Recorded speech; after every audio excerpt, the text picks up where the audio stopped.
Rahim. Je voudrais exprimer ma fierté quant à la gestion royale de cette crise, une gestion proactive, une gestion efficiente qui a donné lieu à un certain nombre de programmes de développement de ces régions sinistrées.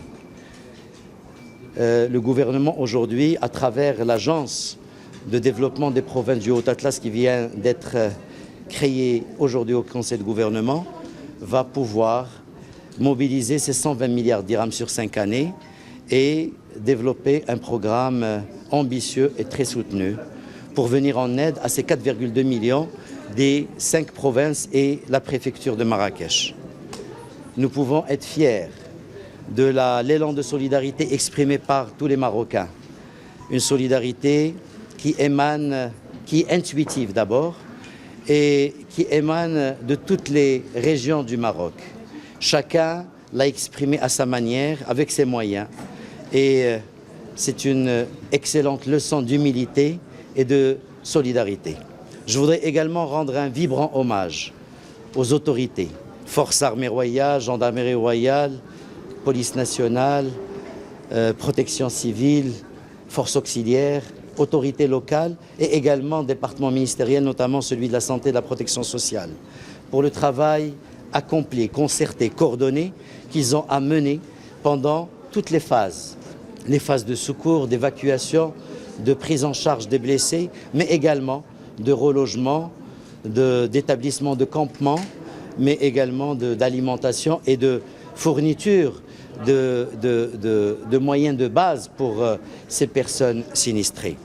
Notre rencontre d'aujourd'hui est une rencontre importante parce qu'elle vient à point nommé pour nous donner une occasion de discuter de cette catastrophe naturelle. Une catastrophe naturelle qui nous a tous secoués et pour laquelle on n'était pas prêts.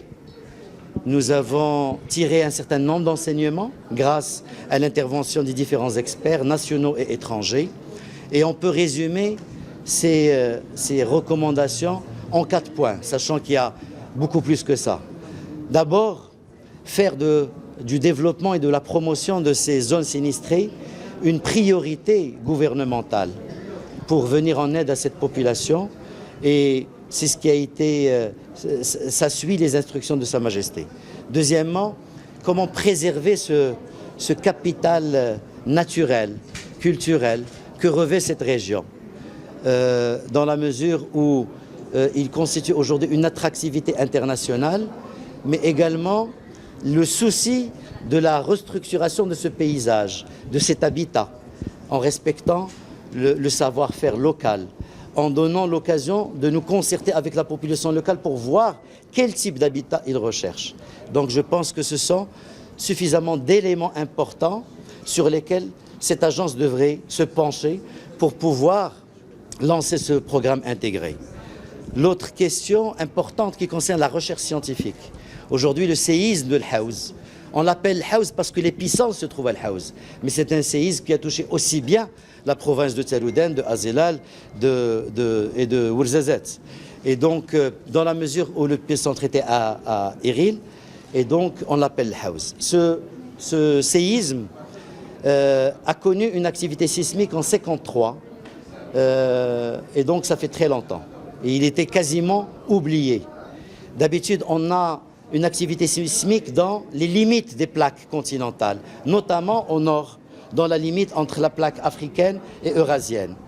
Et donc, c'est ce qui avait donné le séisme de Al-Hoceima en 2004. Aujourd'hui, c'est un séisme d'une autre nature.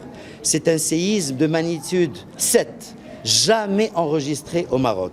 Et donc, nous faisons appel à nos chercheurs qui ont une très grande expertise, à nos géophysiciens, géologues, structuralistes, pour pouvoir mener des études détaillées et caractériser, évaluer ce type de séisme, pour essayer de comprendre d'abord et contribuer à la compréhension de la sismologie continentale et également nationale.